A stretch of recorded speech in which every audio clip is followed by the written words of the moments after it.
what I think the model minority myth is, I think it's really at the heart of the Asian stereotype, in that it characterizes pretty much every Asian as being well off and like smart, successful, high income. Historically, in 1960, when a Newsweek article was released about Japanese students and saying how Japanese students appeared to do so much better than everyone else according to test scores and education, it was further perpetuated in the 1980s when a bunch of other big news articles and TV stations had more commentary about Asian American students, how they were scoring so high in SATs and how they were attaining such high levels of education, later socioeconomic status.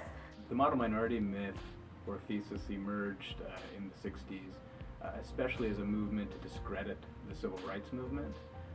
In other words, the question was posed, if Asians can make it in the US, why can't others? Primarily African Americans at the time, which is obviously a very flawed approach to racial groups here in the US, and flawed in that Asian Americans hadn't made it. They had achieved some relative success, but hadn't in fact made it, and in many respects today haven't made it.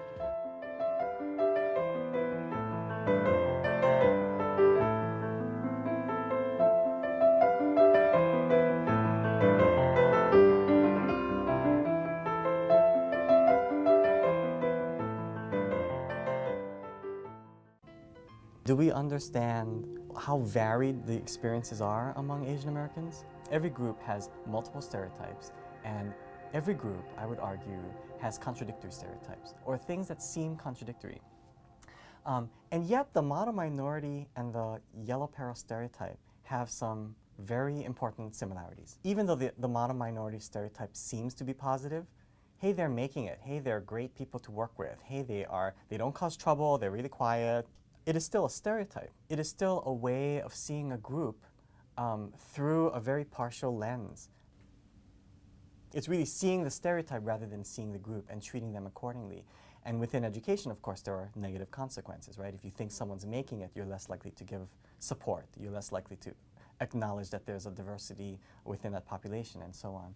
So both stereotypes are about not really seeing the population, but rather seeing this image that we think that population is supposed to be.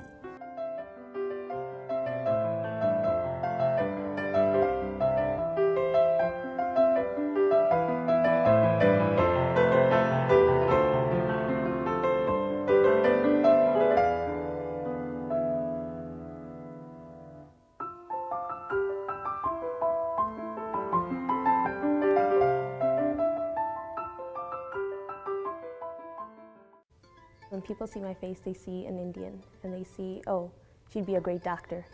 And because of that stereotype, I've been expected to live up to that. And because of that model minority myth, I'm still continuing to become a doctor. It's not to say that I won't be happy being a doctor, but it's that I think I would be much more happy if I just followed something from the heart.